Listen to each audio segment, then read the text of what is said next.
Et si ton incapacité à vivre de ta passion venait d'un homme que tu n'as jamais connu? Écoute cette vidéo, je vais t'expliquer le cas d'un client et tu vas tout de suite comprendre ce que je veux dire.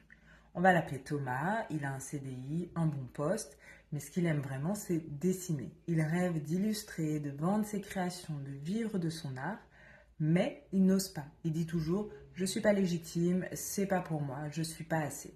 Sauf qu'en fait, il est excellent, il a fait des formations, il maîtrise, ok.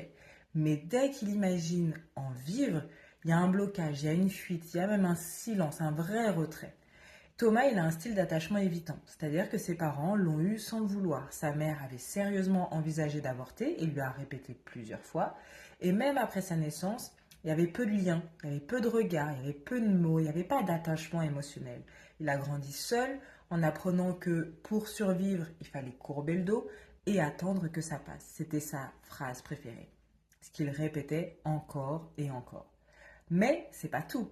En travaillant ensemble, on est remonté plus loin. Dans son arbre généalogique, un arrière-grand-oncle ressortait souvent des récits familiaux d'un homme différent, sensible, philosophe, artiste. Il avait voulu sortir du lot, vivre de ses écrits, exposer ses idées, mais il avait été ridiculisé par sa propre famille, rejeté par sa propre famille parce qu'il était perçu comme bizarre, celui qui prend trop de place. Il a fini isolé, oublié, ruiné, et la phrase qu'on lui disait en boucle, c'est il aurait mieux fait de fermer sa gueule et de rester à sa place. Thomas, sans le savoir, est loyal à cet homme. Et cette loyauté silencieuse l'empêche lui aussi de briller.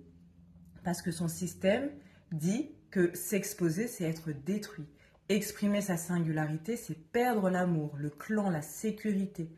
Ce n'est pas de la peur, c'est une mémoire. Et tant qu'elle n'est pas vue, elle gouverne. Depuis qu'on l'a libéré, forcément, Thomas recommence à créer, pas juste pour lui, mais pour être vu, lentement mais sûrement.